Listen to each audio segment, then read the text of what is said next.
희년의 은혜에 다시 얻음이다라는 말씀으로 함께 말씀 나누겠습니다. 희년의 은혜 다시 얻음.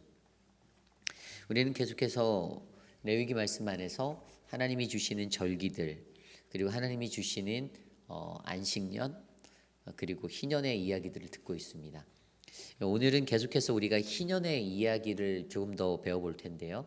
이 말씀 안에서 저와 여러분 우리 모두가 하나님이 주시는 크신 은혜를 경험하게 되시기를 간절히 축원합니다. 희년의 은혜 다시 얻음. 여러분, 우리들은 어떠한 존재죠? 저희들은 죄 가운데 빠져 허우적거리며 살았던 인생인데 예수를 만나서 다시 새 생명 얻은 인생입니다. 이것을 믿으십니까? 이것이 중요합니다. 믿는 이들에게 있어서 희년이란 바로 하나님의 사람으로서 살아갈 수 있는, 그리스도인이라고 불릴 수 있는 모습으로 세워질 수 있는 그 다시 얻음의 은혜가 있습니다. 그리고 희년의 이야기가 그 다시 얻음의 이야기들을 우리에게 설명해 주고 있어요. 오늘 우리가 말씀을 살펴보면요, 23절 말씀부터 시작해서 38절까지 말씀에 세 가지의 카테고리의 이야기를 하고 있습니다. 토지를 무르는 방법, 가옥을 무르는 방법, 가난한 자들의 채무에 대한 법들을 말씀해주며 희년법을 설명해주고 있습니다. 희년의 때에는 토지를 어떻게 물을 수가 있는지, 또 가옥을 무르는 방법, 또 가난한 채무자들에 대한 빚들을 어떻게 탕감하는지에 대해서 이야기해주는 것입니다. 이것을 통해서 우리가 알 수 있는 희년의 은혜는 첫 번째, 바로 하나님은 만물의 주인이시다라는 사실을 우리는 기억해야 합니다. 오늘 말씀 23절입니다. 토지를 영구히 팔지 말 것은 토지는 다 내 것임이니라. 너희는 거류민이요 동거하는 자로서 나와 함께 있느니라. 아멘. 23절의 말씀이 강력하게 보여주고 있는 메시지는 하나님은 모든 만물의 주인 되시고 우리는 나그네 되는 인생이다라는 것입니다. 이 땅에 살아가는 우리들에게 그 어떠한 것도 영원한 것은 없습니다. 내가 가지고 있는 큰 부가 내 평생의 끝까지 갈 수 있을지 모르겠지만 내가 죽는 그 순간으로부터는 나에게서 떠나버리는 것이죠. 뭐 자녀들에게 물려줄 수도 있죠. 그런데 내가 싸질머서 천국에 갈 수는 없습니다. 그렇기 때문에 이 땅에 살아가는 우리들에게, 나그네 인생으로서 가는 사람들은요, 늘 그냥 있는 것들 가운데 감사하고 하나님 앞에 살아가는 게 가장 지혜로운 모습이에요. 제가 옛날에 순회 선교단에서 하는 그 복음학교를 들었었거든요. 근데 우리 김용희 선교사님이 가장 강조하는 그 순회 선교단의 키포인트의 하나는 무소유의 삶입니다. 그 선교단에 들어가려면 자기의 모든 것들을 밸런스를 지로로 만들어야지 들어갈 수가 있어요. 그래서 그들과 자기들이 함께 동고동락해요. 같은 이렇게 모여서 사시거든요. 그런 생활들을 하시며 선교단의 사역들을 감당하시는 거예요. 그들의 마음 가운데 있었던 것들은 뭐 세상의 부가 살기에는 편하다라는 거 모르겠습니까? 다 아시죠? 알지만 그럼에도 불구하고 그것들이 하나님의 일을 할 땐 거추장스러운 것들이 될 수도 있다라는 생각을 하시는 거예요. 그래서 무소유의 삶, 하나님이 내게 주셨던 그 무소유의 삶으로 시작해서 내 마침도 무소유로 끝내겠다라고 제가 김용희 선교사님하고 얘기를 나눴던 적이 있어요. 바로 오늘 그 정신이 이 희년의 은혜에 들어가 있습니다. 그래서 그것의 가장 중요한 포인트는 하나님이 모든 만물의 주인이시다라는 것들이 인정되면 욕심을 버릴 수 있게 되어 있다는 사실입니다. 토지를 무르는 법에 오늘 어떻게 설명하고 계십니까? 이 토지는요, 가까운 친척이 물을 수 있다라고 25절에 설명하고 있습니다. 그리고 26절에는 자기가 형편이 좋아져서도 물을 수 있다. 그리고 세 번째로는 희년에 자연적으로 물러질 수 있다라고 설명합니다. 땅에 대한 무르기의 법칙이 이 세 가지로 규정되어져 있어요. 내가 너무 어려워져서 그럴 때는 나의 친척, 우리 고엘법이라고 하는 그 이스라엘의 고대법을 통해서 그 기업 물을 자, 그 법을 통해서 그대로 물름을 은혜를 입을 수 있는 그 자리에 설 수 있게 된다라고. 또 두 번째가 내가 다시 형편이 좋아진 거예요. 그럼 내가 그것들을 다시 물러서 내 것으로 가져올 수 있는 그 자리에 설 수 있고, 그것도 안 된다. 그러면 50년째 되는 희년이 다가오는 희년의 날, 안식년을 7번 보내고 그 다음인 희년의 때에 자동적으로 그게 내 것이 다시 될 수 있는 이 세 가지의 은혜가 토지를 물을 수 있는 법으로 하나님이 희년의 법으로 그들에게 더하여 주셨다라고 설명하고 있습니다. 그리고 두 번째로 살펴볼 수 있는 것이 가옥을 무르는 방법입니다. 29절로부터 시작되는 이야기예요. 성벽에 있는 성내의 가옥을 팔았으면 판지 만 1년 안에는 물을 수 있다라고 이야기합니다. 이 가옥에 무르는 법은요, 토지랑은 달라요.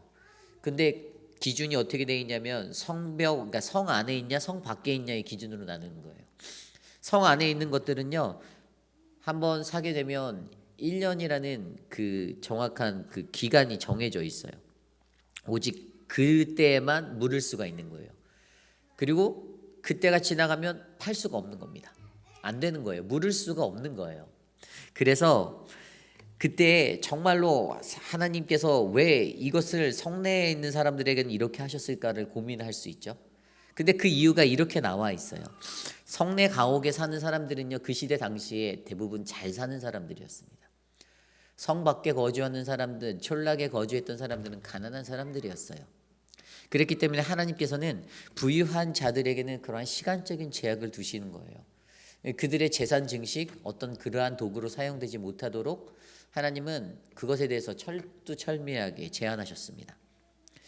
그리고 성벽 밖에 있는 집에 대해서는 땅의 논리와 땅을 무르는 법과 동일하게 적용시켜 주셨습니다.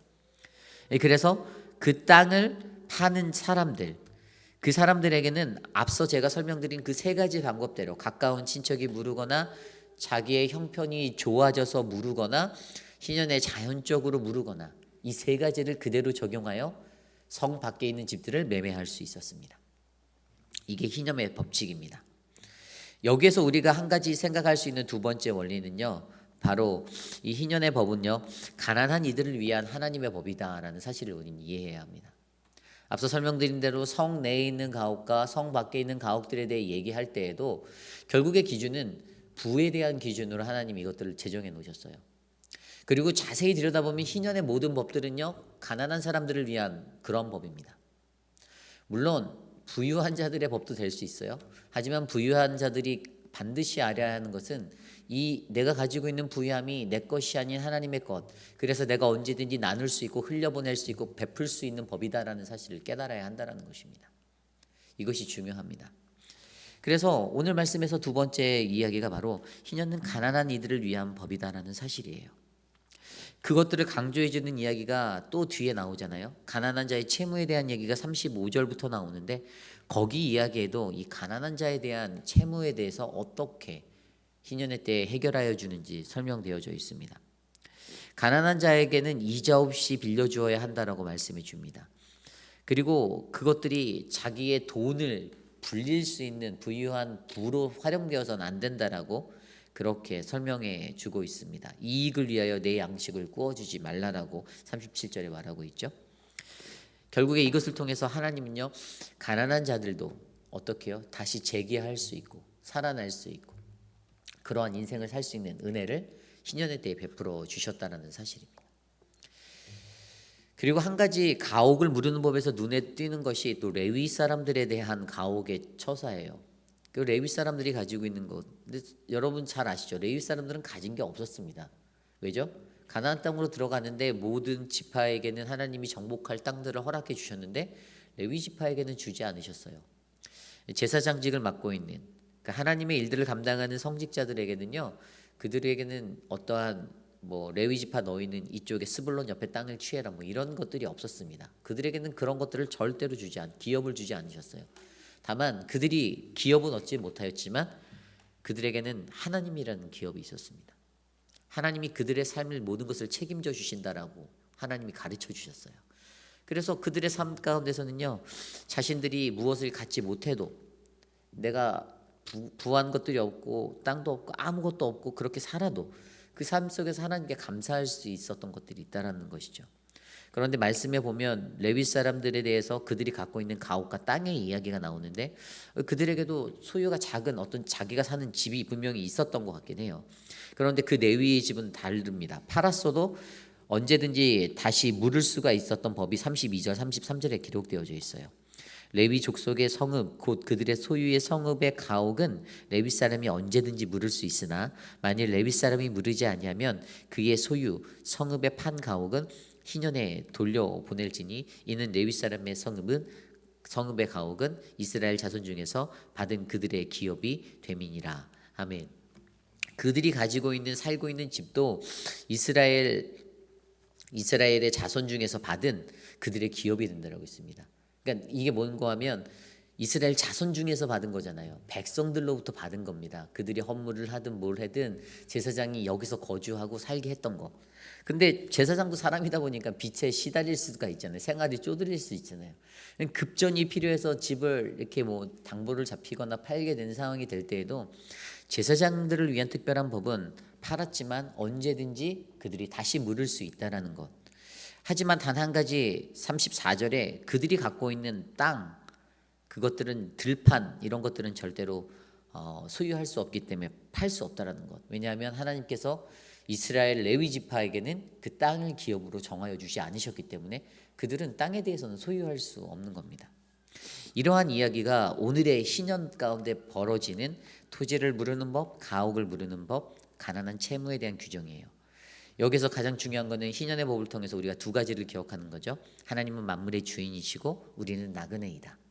그리고 두 번째는 희년은 가난한 이들을 위한 하나님이 제정해 주신 법이다. 그리고 그것의 가장 큰 핵심이 바로 무르다라는 그것을 통해서 다시 얻음에 대해서 생각해 주고 있습니다. 여러분, 무르다라는 단어가 무슨 뜻입니까? 히브리어로 말하면 게올라라는 이 단어는 값을 지불하고 해방하다, 회복하다라는 의미입니다. 다시 얻다. 회복이란 다시 얻음입니다. 우리는 인생을 살아갈 때 어떤 좌절의 순간을 경험하게 될 때가 있습니다. 그때 뭐 자신의 자신감이 넘치는 사람은 내가 재기할 수 있어. 난 다시 성공할 수 있어. 하지만 나이도 좀 있고 세상의 풍파를 거친 많은 사람들은 그 풍파 앞에서 일어날 힘이 없다라고 느끼고 극단적인 선택을 하는 사람들도 많습니다. 그런데 하나님은 그들에게 희년법을 통해서 용기를 주십니다. 너의 인생이 그렇게 초라한 인생이 아니다. 너의 인생이 여기서 멈춰질 인생이 아니다. 왜냐하면 나의 법은 내 삶을 재기할 수 있게, 내 삶을 다시 생명력 있는 삶으로 바꿀 수 있는 그러한 인생으로 나는 이끌 것이다 라고 말씀해 주시는 거죠. 희년법에는 그런 은혜가 있습니다. 회복되어지는 거예요. 그분이 값을 지불하고 우리를 놓아주시는 겁니다. 그 은혜가 있는 겁니다. 세상의 법, 요즘에 살고 있는 주일 설교도 말씀드렸지만 자본주의 원리로는 절대 이해할 수 없습니다. 말이 안 된다라고 할 거예요. 가진 자들이 그것들을 이해할 수 없다라고 얘기할 겁니다. 그런데 하나님을 믿는 믿음 안에서 이 법은 이 땅을 지배하고 이 땅을 존재케 하는 그러한 진정한 핵심적인 법이 되어야 된다는 사실입니다. 하나님의 사랑이라는 게 흘러가는 거 아닙니까? 근데 제가 여태까지 살면서 보면요, 저도 굉장히 어렵게 살았지만 남들에게 도움을 많이 받았던 것 같아요. 근데 그분들을 보면 그분들이 늘 돈이 많아서 그런 분들은 아니었어요. 작은 분들, 어려운 분들이 늘 이렇게 십시일반 저에게 어떤 은혜를 보내주셨어요. 인생에서 그걸 경험했어요. 제가 카자흐스탄에 갔을 때도 이제 CCC에서 갔을 때는 이제 후원자를 개발해서 그 후원자를 세워놓고 자비량으로 가잖아요. 그러면 그렇게 매달마다 10,000원, 20,000원씩 보내주시는 분들은요, 정말 잘 사시는 분들이 아니었습니다. 그런데 그분들의 은혜를 통해서 어떻게 해요? 저는 그 시간들을 잘 보낼 수 있었어요. 경험할 수 있었어요. 그리고 제 삶에서 한 가지 확실히 깨달은 게, 이 물질은 언제나 있다가도 없는 것. 하나님 손에 있는 거구나. 그 하나님께 달려있는 거구나라는 것으로 지금까지 살게 하셨습니다. 이 희년법이 제 인생에 젖어든 거예요. 없었던 자리지만, 잃었던 자리지만 하나님이 다시 회복하시고 다시 얻게 하셨던 그 은혜를 제가 경험할 수 있었다는 것입니다.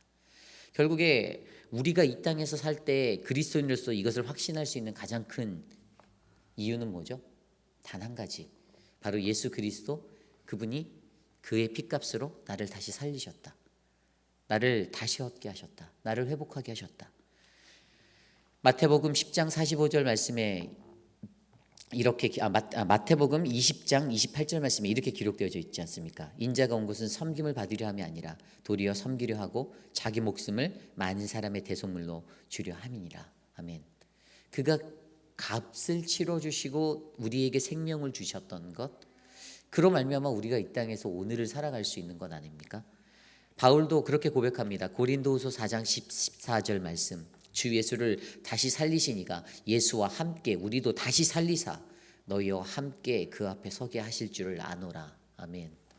바울이 깨달았던 것은 예수를 살리신 그분이 오늘 나도 살려주신다. 오늘 나도 살게 하신다. 나도 생명으로 이끌어 주신다. 그래서 그분과 함께 그 앞에 서게 하실 것이다 라고 믿음으로 살았다는 것입니다. 저는 오늘 시대를 살아가는 우리들에게 이 희년의 은혜가 흘러가기를 소망합니다. 내 삶이 어렵고 또 절망적이고 그럴 수 있죠.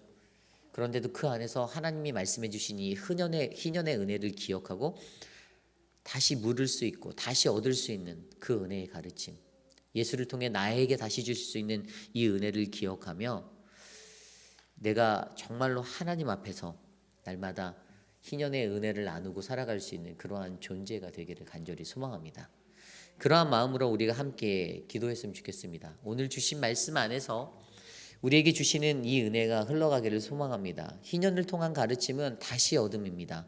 그것은 하나님이 만물의 주인이 되시고 우리는 나그네이며, 그것은 희년이라는 것은, 이 희년의 법은 가난한 이들을 향하여 늘 하나님이 애쓰시고 돌아보시는 그러한 돌봄의 법이라는 사실을 우리가 바로 아는 것입니다. 예수를 통해서 나를 위하여 대신 지불하신, 그리고 나를 해방하시고 나를 회복해 주신 그 은혜가 오늘도 우리에게 흘러갑니다. 저와 여러분의 삶 가운데서 흘러갑니다. 그렇기 때문에 어떻게 해요? 우리도 동일하게 희년의 인생을 살아내셔야 합니다. 흘려보내고 다른 이들에게 베풀고 사랑하고 동일하게 받은 것만큼 그 이상의 것들을 흘려보내셔서, 아낌없이 흘려보내셔서 우리 회빛 한인 장로교회가 또 우리가 밟는 땅이 더욱더 행복해지는 인생이 되기를 간절히 소망합니다. 이것을 놓고 함께 기도할 때 하나님 우리의 삶을 다스려 주옵소서. 희년의 은혜로 다시 어둠의 인생으로 나를 채워 주옵소서. 함께 기도합니다.